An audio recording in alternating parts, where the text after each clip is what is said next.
Por encima de los 3.000 metros, una camiseta de algodón se convierte en una sentencia de muerte. Durante el día, absorbe el sudor y se niega a secarse. Por la noche, cuando la temperatura desciende hasta el punto de congelación, la tela húmeda extrae el calor del cuerpo más rápido que el aire libre. Los montañistas llaman al algodón la tela de los muertos. El 19th of julio de 1991, el Boy Scout de 12 años, Jared Negrete subió hacia la cima del monte San Gorgonio, el punto más alto del sur de California, vistiendo una camiseta de algodón y pantalones ligeros. Era su primera excursión de una noche y su sentencia de muerte. Lo buscaron durante 16 días. 270 personas, infantes de marina, helicópteros con cámaras térmicas y perros. No encontraron nada. Jared. Michael Negrete tenía 12 años. Le faltaban menos de 2 meses para cumplir 13. Vivía en El Monte, una pequeña ciudad al este de Los Ángeles, con sus padres, Felipe y Linda, su hermano Ramón y su hermana April. La familia era miembro de la Iglesia de Jesucristo de los Santos de los Últimos Días local, y fue a través de la iglesia que se unió al grupo de Scouts poco antes de aquel verano. Quienes lo conocían lo describían como un chico tímido pero amable. Estaba en 8º grado, usaba gafas de montura de plástico marrón y tenía una pequeña marca de nacimiento en la mejilla derecha. Con 157 centímetros de altura, pesaba unos 68 kilogramos. Tenía una complexión robusta y poca resistencia. Jared no era un niño deportista, y las largas caminatas eran un esfuerzo para él. Pero quería ser parte del grupo, quería estar con sus compañeros, y cuando se anunció la excursión al San Gorgonio, se inscribió. Se suponía que este sería su primer viaje de una noche en la naturaleza. Su primera prueba real. El monte San Gorgonio, conocido localmente como Old Grayback, se eleva a 3,506 metros. Es la única montaña del sur de California cuya cima supera significativamente el límite de la vegetación arbórea. En verano, parece engañosamente tranquila, contornos suaves, roca gris, bosque ralo. Desde la distancia, la montaña parece una colina baja, extendida en el horizonte. Pero por encima de los 2,700 metros, el terreno cambia de carácter. El suelo se convierte en pedregal de granito suelto, rocas inestables y desprendimientos. Los senderos serpentean sobre acantilados que caen casi 180 metros. Y las partes bajas de los cañones están obstruidas por un denso chaparral, un matorral espeso y duro, por el que es imposible caminar y a través del cual es imposible ver.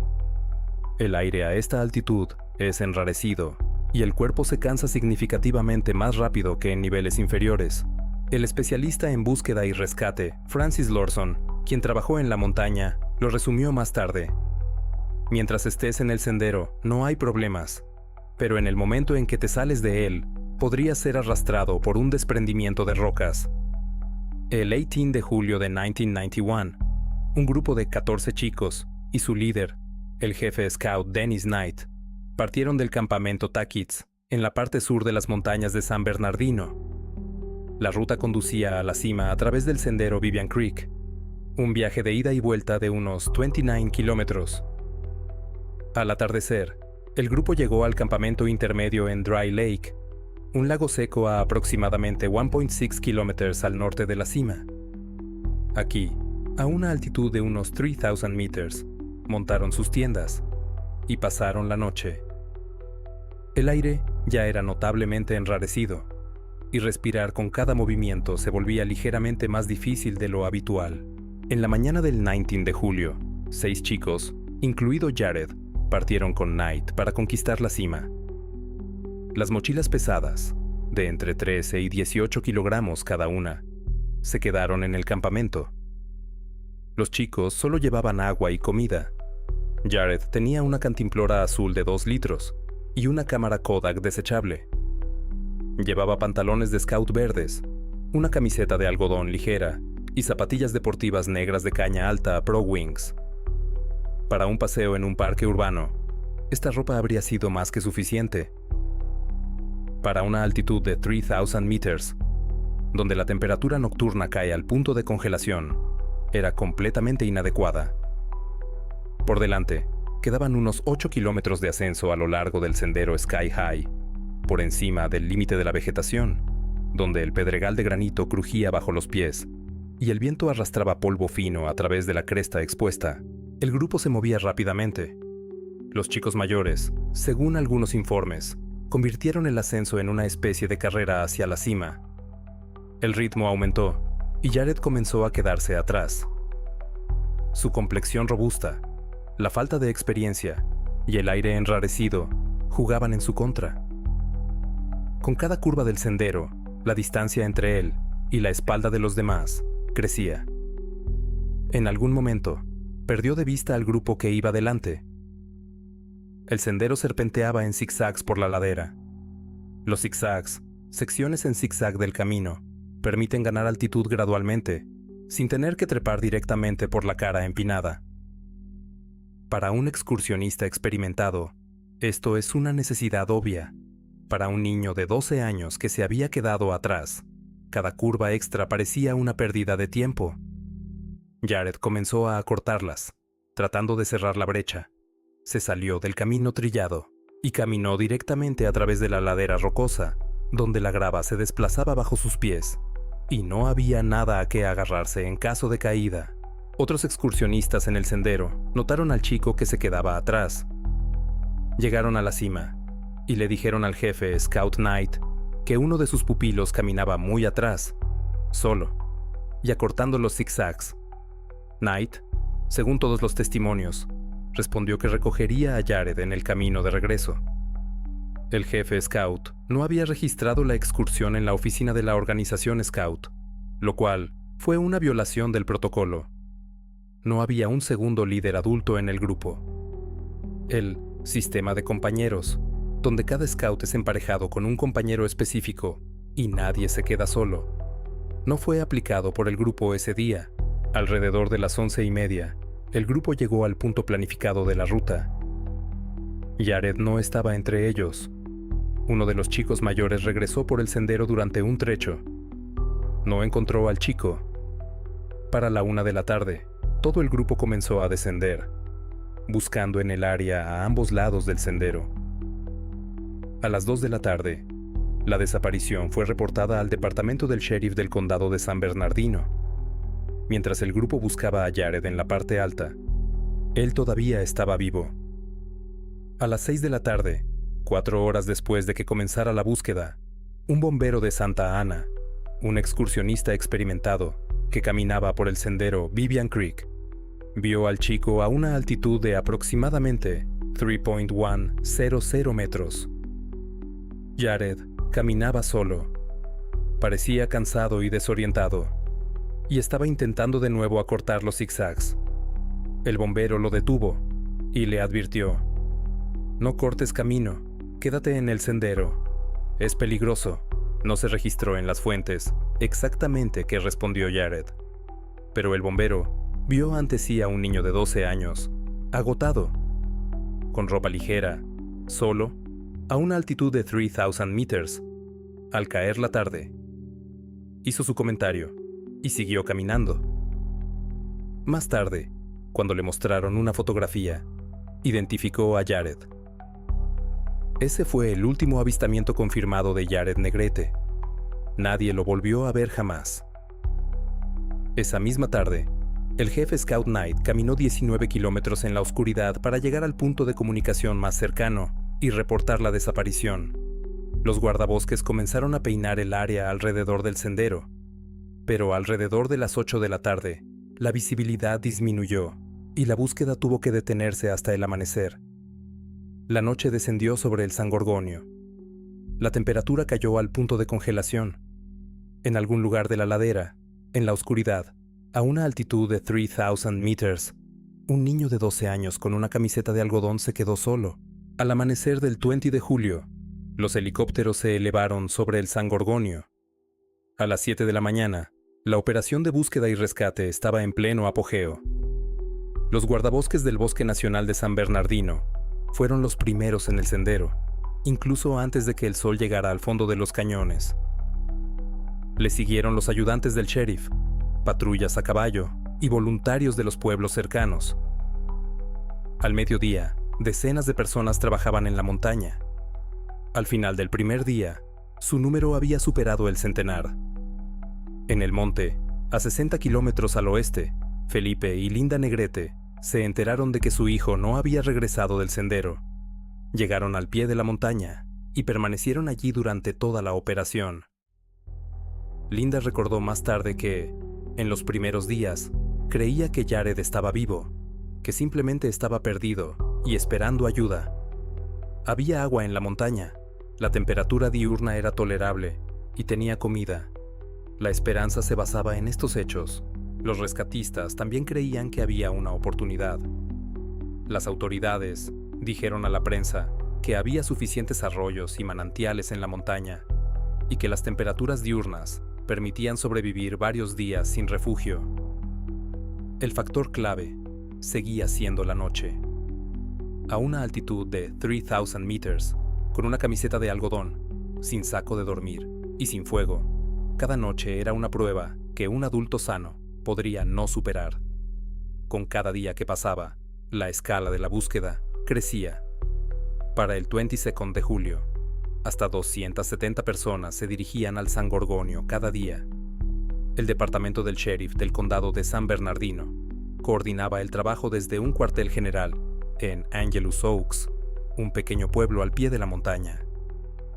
Infantes de marina de las bases de El Toro y 29 Palms se unieron. 5, a veces 6 helicópteros, incluidos 3 militares, sobrevolaban las laderas realizando vigilancia aérea.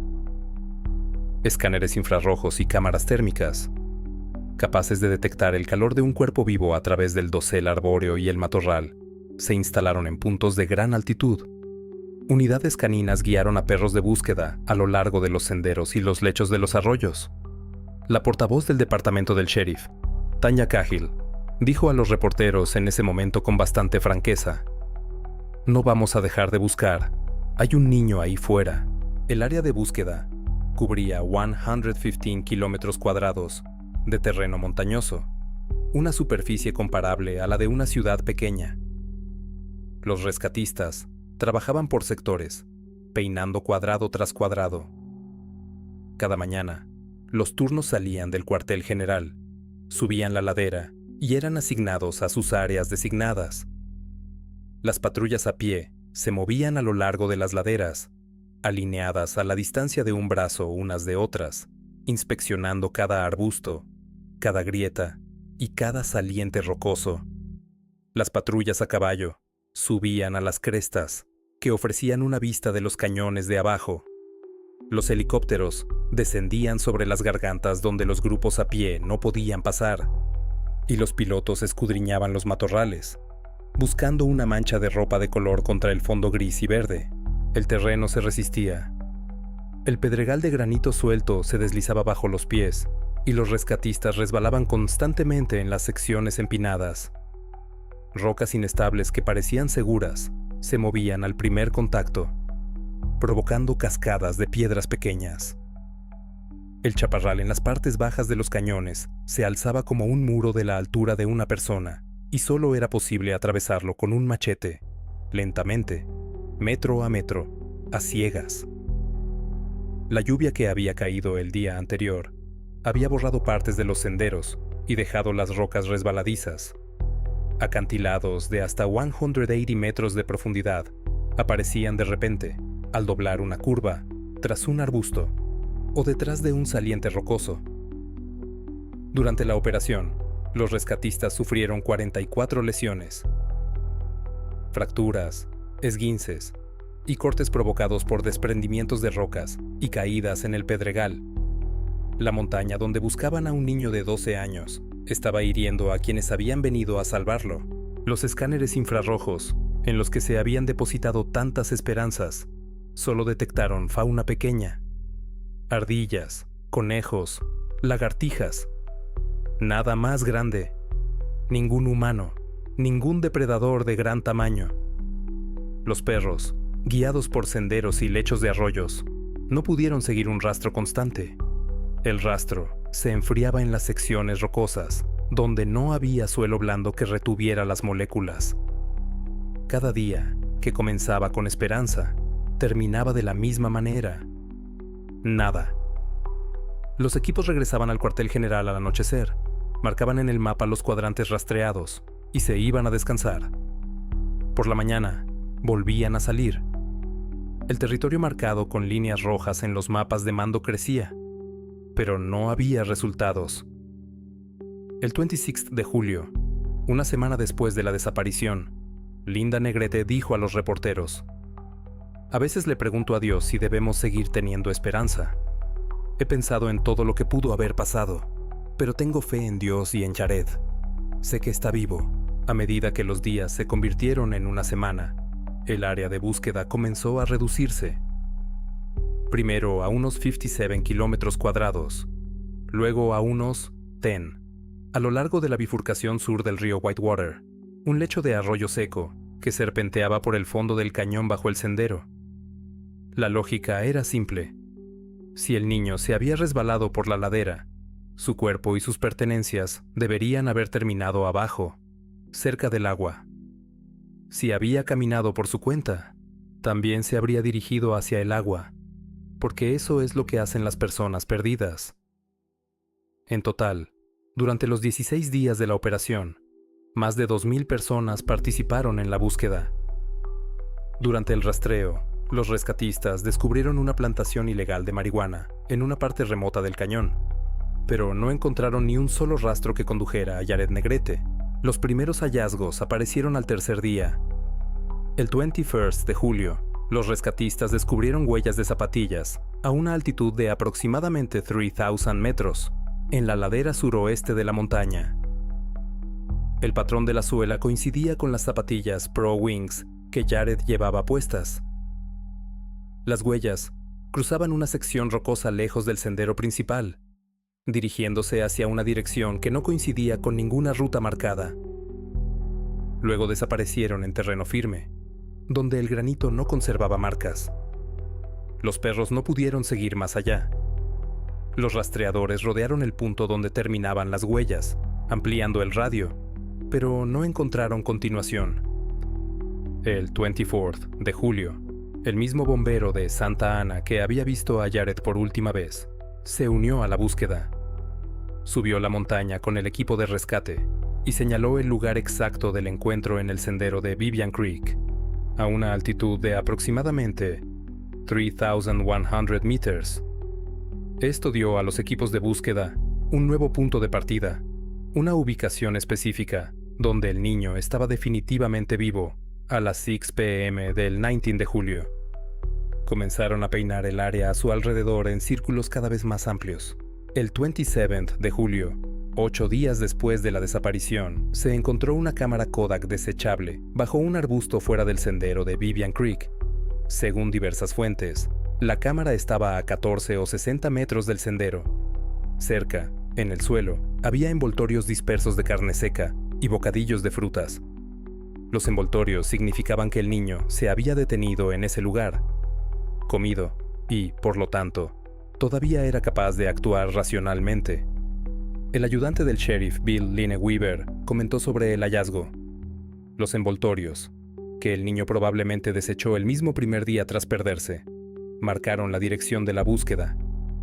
Se reveló el carrete. Contenía 12 fotos tomadas el día de la desaparición. Los primeros fotogramas eran paisajes, montañas, laderas, crestas rocosas, el cielo sobre la línea de árboles. Fotografías comunes que cualquier niño con una cámara podría tomar en su primera excursión de montaña. Jared estaba filmando lo que veía a su alrededor, y los primeros fotogramas no mostraban signos de angustia o pánico. Pero las últimas tomas de la serie mostraban lugares que no existen en ningún sendero conocido, ni en Vivian Creek, ni en Sky High, ni en ninguna otra ruta marcada en el área. El paisaje en estos fotogramas no coincidía con lo que los excursionistas ven al caminar por senderos marcados hacia la cumbre. Jared estaba fotografiando un terreno donde ya estaba solo y del cual no regresó. La cámara era desechable, de película, con un número limitado de fotogramas. Cada clic del obturador era una elección. ¿Qué capturar antes de que se acabara la película? Y Jared eligió las montañas que veía a su alrededor, hasta el final, y en el 12º y último fotograma, tomado con flash en total oscuridad, estaba su rostro. Un primer plano. Solo se ven sus ojos y su nariz. Alrededor, negrura. El flash de una cámara desechable funciona a una distancia de unos pocos metros y dura una fracción de segundo. Después de ese flash, la oscuridad regresó y la película terminó. ¿Qué intentaba hacer? ¿Iluminar su camino con el único flash que tenía? ¿Enviar una señal luminosa a los rescatistas que ni siquiera existían aún esa primera noche? ¿O capturarse a sí mismo, simplemente dejar una huella en la oscuridad porque no quedaba nada más por hacer? No hay respuesta, solo está la fotografía. Por separado, a unos 800 metros del sendero principal, encontraron la mochila de Jared. Dentro había ropa, carne seca sin comer y dulces. Un suministro de comida que podría haber mantenido al niño con fuerzas durante varios días. La mochila estaba intacta. No se encontraron signos de lucha cerca, ni marcas de garras, ni tela desgarrada, ni tierra pisoteada. El niño, según todas las apariencias, la había dejado él mismo y continuó ligero. Sin embargo, mantuvo la cámara consigo. Dejó la comida y la ropa, pero no la cámara. Se mencionó una botella de agua azul entre los objetos encontrados, aunque su ubicación exacta no quedó registrada en los informes oficiales. Con cada nuevo hecho, la imagen no se volvía más clara, sino más densa. Había más preguntas que respuestas, y cada descubrimiento daba lugar a otras nuevas. Las huellas de las zapatillas se descubrieron a una altitud de 3,000 meters. Pero el bombero había visto a Jared en el sendero de Vivian Creek, a una altitud de 3,100 meters. Esto significaba que, tras encontrarse con el bombero, el niño no subió más, sino que comenzó a descender. Pero la cámara y los envoltorios estaban lejos de Vivian Creek, y la mochila aún más lejos. No solo descendió, y no solo se alejó del sendero, se estaba alejando cada vez más, hacia la naturaleza salvaje, donde no había marcas ni caminos trillados. Las fotografías de la cámara lo confirmaron. Los paisajes capturados por Jared no coincidían con ninguna sección de la ruta que el grupo había tomado. Estaba fotografiando lugares a los que había llegado tras perderse. Y, sin embargo, no tiró la cámara, no la dejó en la mochila cuando la soltó. La llevó consigo hasta la oscuridad, hasta el momento en que usó el flash y fotografió su propio rostro. La mochila, encontrada a 800 metros del sendero, planteaba una pregunta aparte. ¿Por qué la dejó? Dentro había comida que podría haber prolongado su vida varios días. Ropa que podría haber sido útil por la noche. La lógica de una persona perdida sugiere llevar todo consigo. Pero Jared tenía 12 años. Estaba agotado, y la mochila, incluso aligerada, podría haber parecido una carga insoportable en una ladera donde cada paso requería esfuerzo. Las cámaras térmicas, que habían estado en funcionamiento desde los primeros días de la búsqueda, no registraron una sola firma de calor en las laderas que correspondiera al tamaño de un humano. Solo animales pequeños. Esto podría significar que, para cuando se desplegó la vigilancia infrarroja, Jared ya no irradiaba calor, o que estaba en un lugar al que los escáneres no podían llegar, bajo un saliente rocoso, en una grieta, profundamente en el chaparral, donde la densa vegetación absorbía la señal. La teoría de un ataque animal, por un oso o un puma, fue investigada y no confirmada. Ambos se encuentran en las montañas de San Bernardino, pero los rescatistas no encontraron rastros de sangre, ni ropa desgarrada, ni pelaje, ni marcas de garras, ni ningún signo de confrontación. Las pertenencias de Jared estaban como si él mismo las hubiera colocado allí, ordenadamente, sin signos de pánico. La teoría de una caída seguía en pie. Los acantilados en San Gorgonio alcanzan profundidades de 180 metros. Los cañones de abajo están cubiertos de un chaparral tan denso que una persona que cayera allí podría ser invisible desde una distancia de pocos metros. Un cuerpo en el fondo de un cañón así podría permanecer sin descubrir durante años o décadas. Esta era la hipótesis de trabajo de los rescatistas. El niño se desvió del sendero, resbaló en el pedregal de granito y cayó en un punto que los equipos de búsqueda no pudieron inspeccionar debido al terreno. Pero la cámara estaba arriba, cerca del sendero, y la mochila también estaba arriba, aunque más lejos de la ruta. Si cayó al cañón, ocurrió después de haberse deshecho de sus pertenencias y haber caminado una distancia mayor. Viajaba ligero. Se dirigía a algún lugar. Todavía se movía cuando oscureció, y en la oscuridad fotografió su rostro. Había un hecho más que no encajaba del todo en ninguna teoría. Las autoridades declararon que había suficiente agua en la montaña para sobrevivir. Arroyos, manantiales, afluentes del Whitewater. Si Jared hubiera encontrado agua y refugio contra el frío nocturno, podría haber vivido varios días. Pero entonces los equipos de búsqueda, que peinaban específicamente los lechos de los arroyos, deberían haberlo encontrado, vivo o muerto. No encontraron nada. El cuerpo no fue encontrado.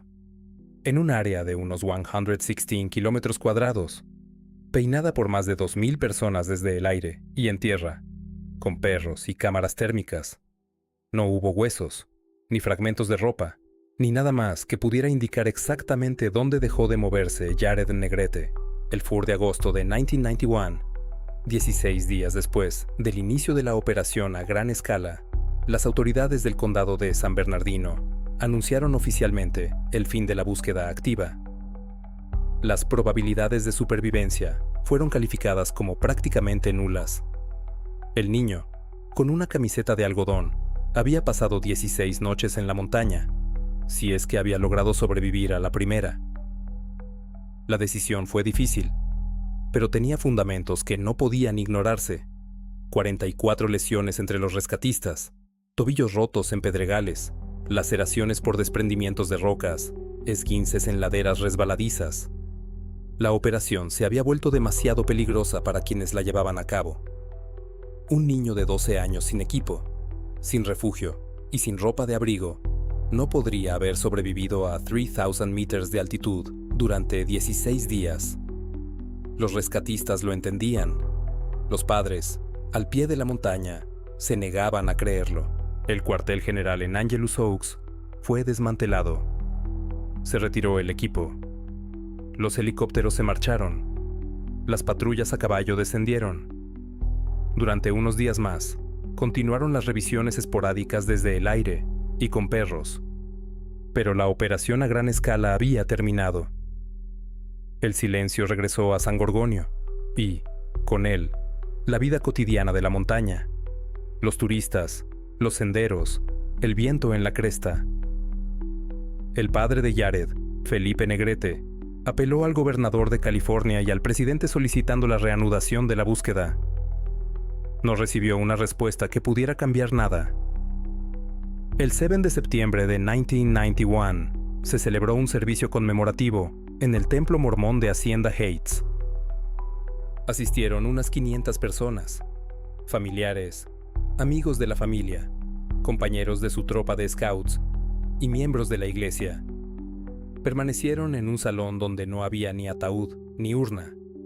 Solo había una fotografía del niño con gafas y su nombre. Linda Negrete, la madre de Jared, diría más tarde en una entrevista: "No tengo nada, ni siquiera tengo una tumba. El caso de Jared Negrete sigue sin resolverse. Solo existen teorías, y ninguna de ellas lo explica todo". La postura oficial del departamento del sheriff del condado de San Bernardino fue que se trató de un trágico accidente. Según esta teoría, Jared se desvió del sendero al intentar acortar camino por las curvas.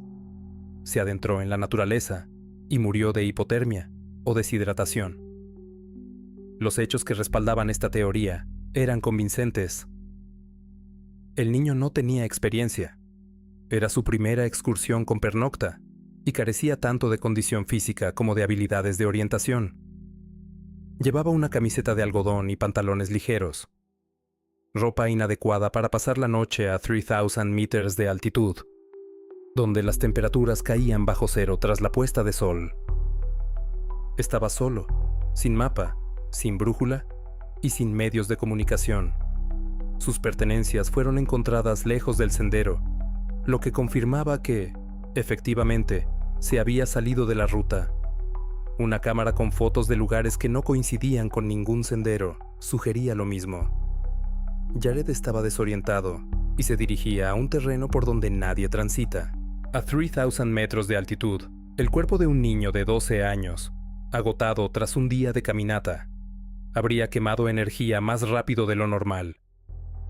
El aire enrarecido solo aumentaba su fatiga. La tela de algodón, empapada en sudor, habría absorbido el calor de su cuerpo. Sin refugio, fuego o ropa de abrigo, la primera noche pudo haber provocado hipotermia, una condición en la que la temperatura corporal cae por debajo de un nivel crítico, haciendo que la persona pierda la capacidad de moverse o pensar con claridad. Pero esta teoría tenía una brecha que no se podía cerrar. El cuerpo nunca fue encontrado. Un área de 116.5 kilómetros cuadrados, rastreada por más de 2,000 personas con cámaras térmicas, perros y helicópteros, no arrojó huesos, ni fragmentos de ropa, ni restos de ningún tipo. Si el niño hubiera muerto de frío en una ladera abierta, los equipos de búsqueda deberían haberlo encontrado. Si hubiera muerto en un lugar protegido, bajo un saliente o en una grieta, las cámaras térmicas deberían haber detectado calor mientras su cuerpo aún lo conservara. Eso no sucedió. La teoría de una caída en un cañón inaccesible se consideró la explicación más probable para la ausencia del cuerpo. Los acantilados en San Gorgonio alcanzan hasta 180 metros. Las partes bajas de los cañones están tan densamente cubiertas de maleza que una persona allí abajo se vuelve invisible a pocos metros de distancia. Los rescatistas admitieron que no todas las partes de la montaña pudieron ser registradas. Algunos cañones eran demasiado peligrosos para descender y los helicópteros no podían volar lo suficientemente bajo como para mirar bajo el dosel de la vegetación. Si Jared hubiera resbalado en el granito suelto y caído en uno de estos cañones, su cuerpo podría haber permanecido allí durante décadas, oculto por la vegetación y el terreno. Los críticos de esta teoría señalaron la ubicación de los objetos encontrados. La cámara y los envoltorios estaban cerca del sendero, la mochila a 800 metros de distancia. Todo esto se encontró en altura, no en el fondo de un cañón. Si el niño se hubiera caído, ocurrió después de haber dejado su mochila y haber caminado un poco más con la cámara en sus manos. Todavía se estaba moviendo cuando oscureció. Todavía era capaz de tomar la cámara y presionar el botón del obturador. La teoría de un ataque de animales fue investigada y descartada. Los osos negros y los pumas habitan en las montañas de San Bernardino y ambas especies son capaces de atacar a los humanos. Sin embargo, un ataque de un gran depredador deja señales: sangre, ropa desgarrada, pelaje, marcas de garras y marcas de arrastre. No se descubrió nada de eso. La mochila estaba intacta, la ropa en su interior estaba doblada, y los envoltorios de comida no estaban esparcidos de la manera en que lo estarían si un animal hubiera alcanzado la comida. También existía la teoría del secuestro. Una hipótesis sugería que Jared podría haber descendido la ladera hasta uno de los caminos forestales que recorren la parte baja de la montaña y haber sido recogido o arrebatado por un conductor desconocido. En noviembre de 1991, uno de los detectives que trabajaba en el caso declaró públicamente que creía que el niño había sido secuestrado. Más tarde, en agosto de 1992, un investigador privado afirmó tener pistas que apuntaban a un secuestro, posiblemente vinculado a la trata de personas. Estas declaraciones se publicaron en la prensa y provocaron una ola de debate, pero la policía no encontró pruebas que las respaldaran. El lugar de la desaparición estaba en lo profundo del bosque nacional, a 3,000 metros de altitud, lejos de cualquier carretera pública. No se encontraron huellas de neumáticos en los caminos de tierra cerca del sendero. No hubo testigos que hubieran visto vehículos sospechosos o extraños en el área de la ruta. La lejanía del terreno hacía que un secuestro fuera logísticamente casi imposible, aunque no podía descartarse por completo. Los senderos en los bosques nacionales del sur de California son utilizados por algo más que excursionistas. La investigación examinó por separado a los líderes de la tropa de scouts. El jefe scout, Dennis Knight, y otros líderes fueron declarados culpables de violaciones de seguridad. La excursión no se había registrado en la oficina de la organización. No había un segundo adulto en el grupo y no se aplicó el sistema de compañeros. Algunos participantes en discusiones en línea, en años posteriores, expresaron sospechas sobre la propia participación del líder en la desaparición.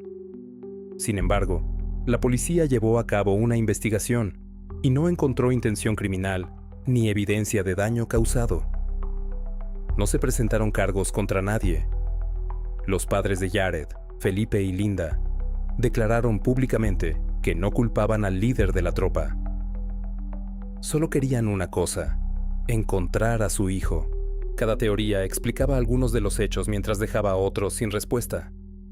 La teoría del accidente explicaba por qué el niño dejó el sendero, pero no por qué no se encontró el cuerpo. La caída al cañón explicaba la ausencia del cuerpo, pero no por qué las pertenencias se dejaron en lo alto.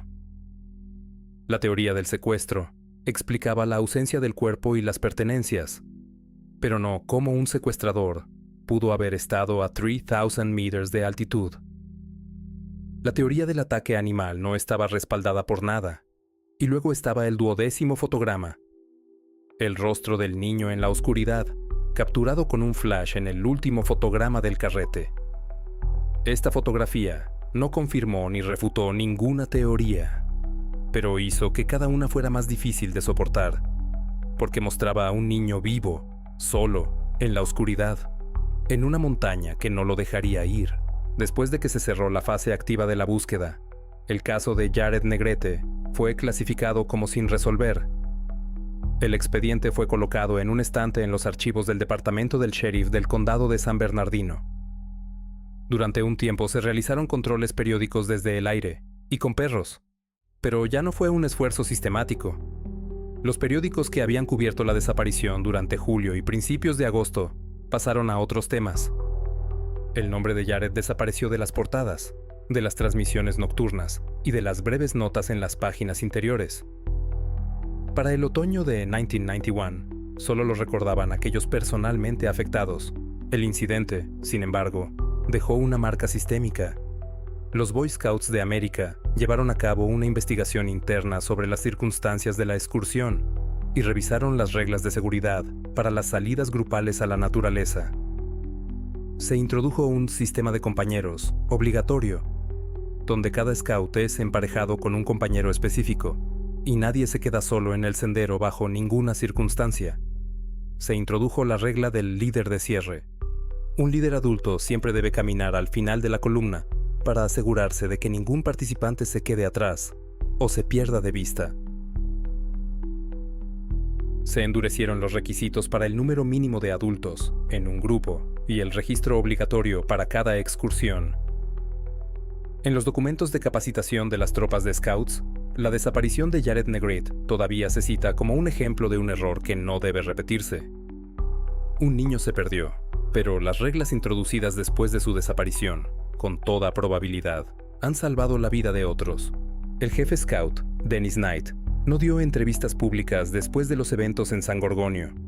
Su nombre permaneció en los archivos del caso, en artículos de periódicos y en informes de investigación interna, pero nunca compartió públicamente su propia versión de lo que sucedió en el sendero el 19 de julio. La familia Negrete intentó seguir adelante. Felipe y Linda se mudaron de El Monte a Walnut, una pequeña ciudad en el mismo condado de Los Ángeles. Adoptaron a 2 niños, tratando de llenar el silencio que quedó en la casa después de Jared. Linda dijo más tarde que ningún niño puede reemplazar a otro, pero que un hogar no debería estar tan vacío. El hermano de Jared, Ramón, y su hermana April crecieron en una familia donde un nombre nunca se pronunciaba en tiempo pasado, porque el cuerpo no había sido encontrado, y por lo tanto, no hubo cierre. El monte San Gorgonio siguió con su propia vida. Los excursionistas subían a la cima por los mismos senderos que Jared había recorrido. Las curvas en zigzag serpenteaban por las mismas laderas. El viento arrastraba el mismo polvo de granito a través de la cresta abierta, y la montaña siguió cobrándose vidas. En los años y décadas que siguieron, otros excursionistas, experimentados e inexpertos, preparados y ocasionales, murieron o desaparecieron en el San Gorgonio. Algunos fueron encontrados vivos tras días deambulando por las laderas. Otros fueron hallados muertos. Algunos nunca fueron encontrados. El San Gorgonio no había cambiado. Seguía siendo lo que era, el punto más alto del sur de California, engañosamente tranquilo en apariencia e indiferente ante quienes lo escalan. 10 años después de la desaparición de Jared, un adolescente de 16 años llamado William Parven desapareció en la misma montaña. La noticia llegó a la familia Negrete y una vieja herida se reabrió. Otro chico, en la misma montaña, perdido en los mismos senderos. Para Felipe y Linda, no fue solo una coincidencia. Fue un recordatorio de que el San Gorgonio no deja ir a nadie. Felipe Negrete tomó una decisión que llevaba años contemplando. En 2001, 10 años después de aquel día de julio, escaló el San Gorgonio y recorrió la ruta donde su hijo se había perdido. El padre caminó por el sendero de Vivian Creek, pasando las curvas en zigzag, el pedregal y el punto donde un bombero había visto a Jared por última vez.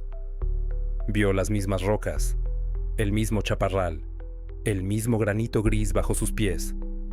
Sintió el mismo aire enrarecido que se te atraganta en la garganta.